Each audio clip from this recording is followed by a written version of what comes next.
I know! It's all my fault. I don't know how to fix it. Where do you start? What do you say? All I can do is go forward. Keep fighting and surviving until I find the answers I need. There are no answers! You're running from what you deserve! Well, why don't you tell me what I deserve? The same fate! Ah! Bunch of slack-jawed faggots around here.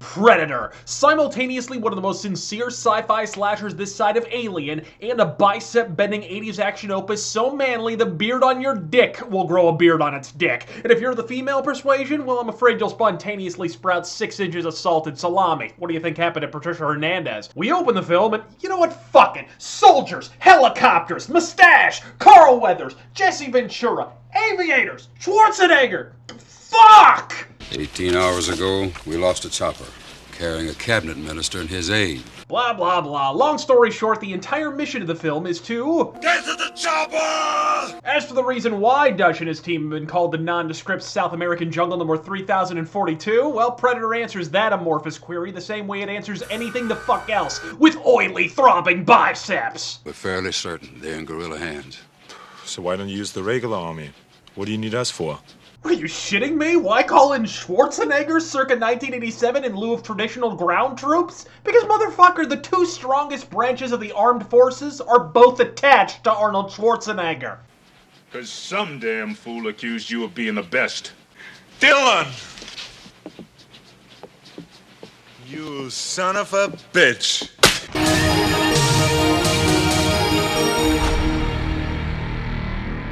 Don't worry, Rageaholics, I'm sure your underwear is on the pill, but you may well want to double up on the condoms because the film promptly takes us to the inside of a chopper cabin for the 3rd annual World Summit of Weapons-Grade Testosterone and a rare glimpse into Angry Joe's comedic writing process.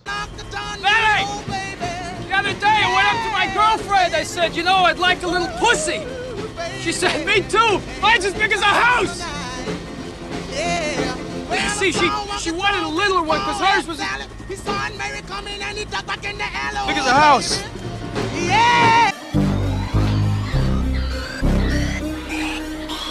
What?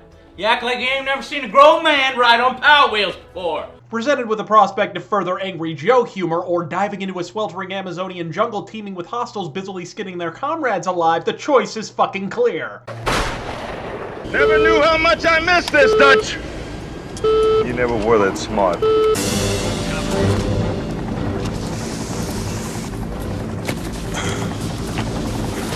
Utilizing his keenly tuned rippling man moves as oily echolocation devices, it takes them about a full fucking second to find the original team just, you know, hanging around.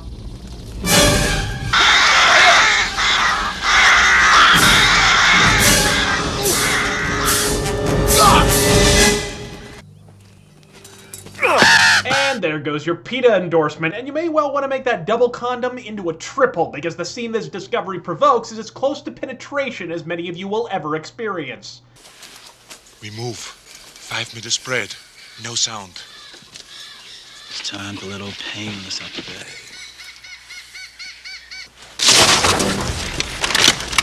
Payback time. And you better believe the clock strikes payback time toot sweet as Arnold, John Redcorn, and Apollo Creed stumble on a gaggle of brown folks, and we all know what that means in an action film from 1987. What we don't know is that Jesse the Body Ventura is about to mistake the entire population of South America for the Illuminati.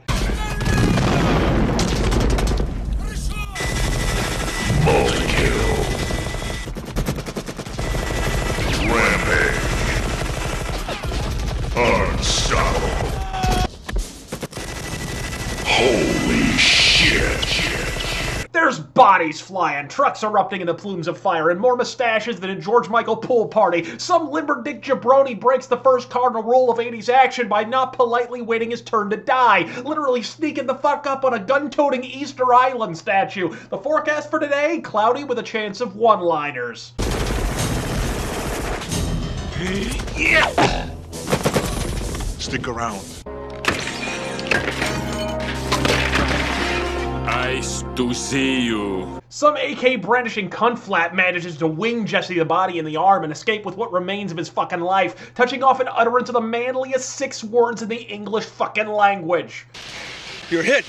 You're bleeding, man. I ain't got time to bleed. If you hear sirens in the distance, it's only because Jesse Ventura is in the process of stealing this entire butt-fucking movie. How you go from shrugging off Kalashnikov rounds while toting a minigun the size of a small condominium in Predator, to rolling around on the forest floor with Sven-Ole Thorsen fighting over a tomato wearing Kmart jogging suits that account for half the film's budget over discordant public domain smooth jazz and Abraxas Guardian of the Universe? Unlike reptilians, is a conspiracy genuinely worth looking the fuck into. Let's see, grenade fights, minigun duels, Arnold throwing trucks at brown people. Oh, did I neglect to mention Arnold beating women?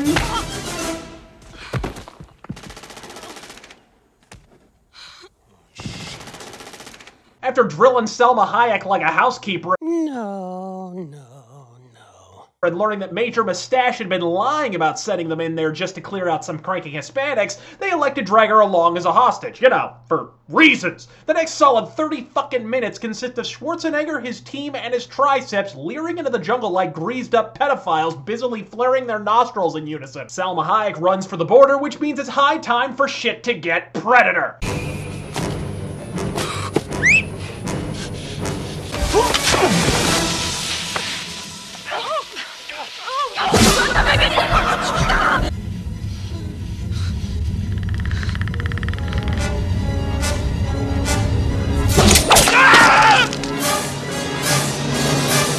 Not to worry, Spectacles, you're about to be in very good, very mustachioed company because we are about to establish the second cardinal rule of the 80s action film. And that rule is holy fuck, it's goddamn laser!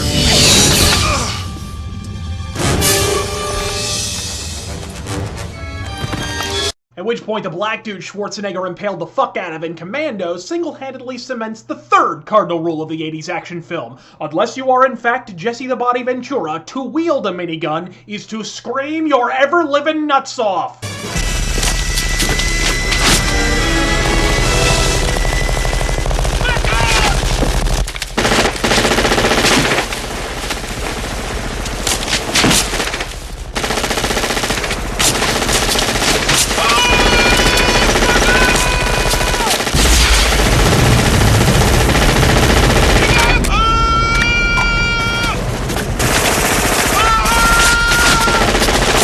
Take that, nature. But easy, fellas, it's Central America. You can just wait for Obama to sell them the ammo. The good news, this bipedal buffet line finally get it into their sloped skulls to go the subterfuge route. The bad news, whoever rigged up the traps is apparently a half-retarded Ewok. Shit!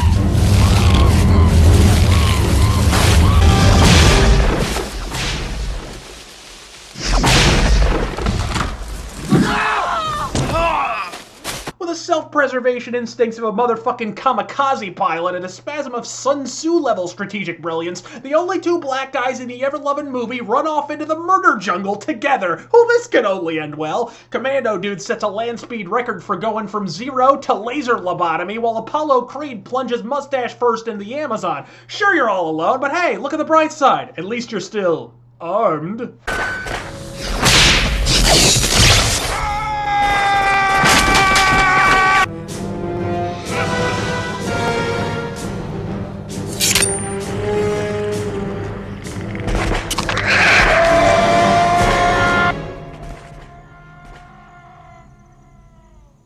Hey, we're still good. 3 highly trained paramilitary commandos, and Salma Hayek, not to mention the fact that because this film is from 1987, the Native American guy has magic fucking powers. John Redcorn plants himself on the log, draws it in no way to be construed as phallic goddamn sword knife, and defends himself as only he can, with merciless motherfucking nostril flares.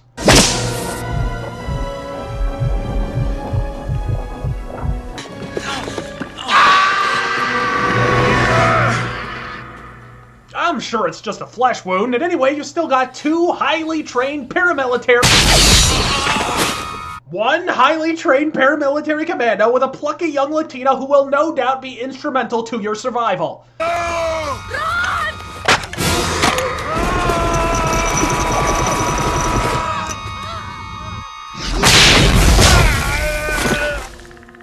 Run! to the chopper! Salma Hayek flees into the jungle, and for those keeping score at home, that leaves just two players on the fucking field, the Predator and Arnold goddamn Schwarzenegger, who in his first official act as formally designated last best hope, runs and fucking hides. Yeah!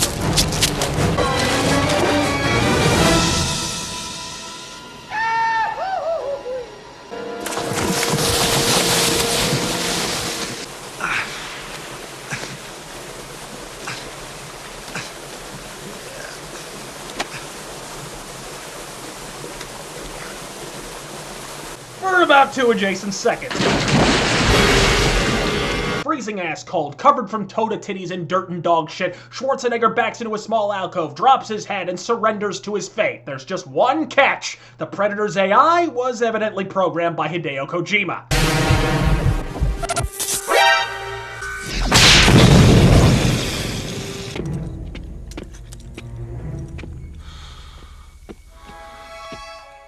He couldn't see me. With the Predator's pussy-ass Batman gadgets on the fritz, there's just one thing left on the 80s action checklist. A gearing the fuck up to cave in some alien assholes montage.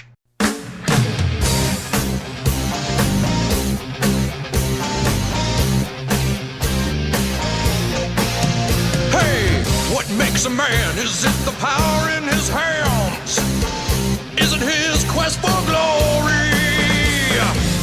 Give it all you got to fight to the top, so we can know your story. Now you're a man, now you're a man, now you're a man, man.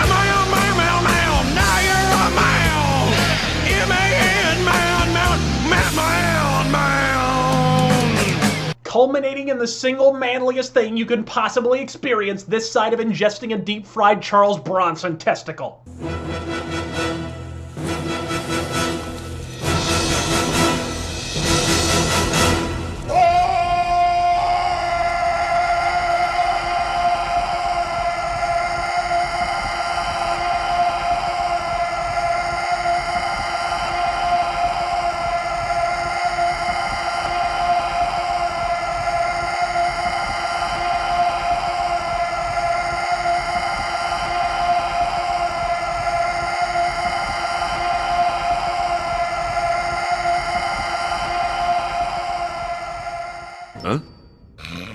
Hey, what? You say something? No. And South America just shit itself in unison, assuming you can tell the difference. No Call of Duty shit for Arnold, it's strictly bow and arrow time, as everyone's favorite Austrian golem literally swings his steroidal ass into action, taking pot shots while the Predator blindly fires nondescript laser shit into the jungle. But when Arnold starts chucking spears, it's a log bridge too far, as the Predator jungles his ass from behind, forcing the Governator to flee into the river, in the process washing away his feculent camouflage, which is of course the Predator's cue to dispense with his weapons and armor?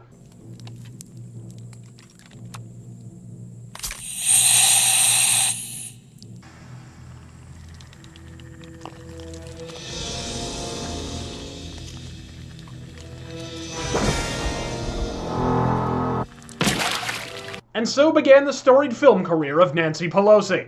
You one ugly motherfucker. And you know what that means? Hand-to-claw mortal fucking combat. After an initial offensive flurry, Arnold's fared about as well in jungle warfare as he did in marital court, and it isn't long before Dutch is crawling on back to his hidey hole to drop a log on a bitch. It appears the trap, like Arnold with a buxom housekeeper, is effectively sprung, but Kojima AI, as we all know, is no more consistent than Kojima dialogue.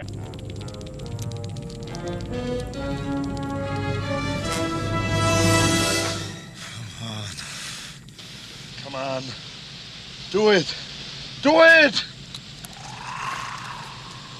Come on. Come on. Kill me! I'm here! Kill me! I'm here! Kill me! Deftly circumnavigating the ingenious conglomeration of preschool Lincoln logs, it appears Nancy Pelosi is all set to filibuster his Teutonic ass, right? Wrong. After a grueling jungle duel, Arnold defeats her with what I can only assume is her approval ratings.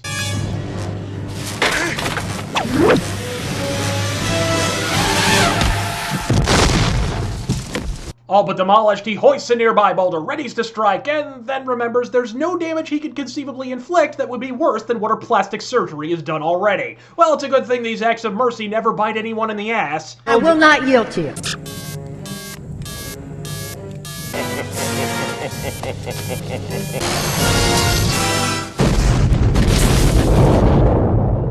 After giving all of Central America a Gaza makeover, the chopper arrives moments later, and as the post-nuclear fart cloud lifts, who the fuck is still standing, you ask? Arnold goddamn Schwarzenegger, that's who. What a stark, raving, complete, unadulterated, unmitigated badass, Finn.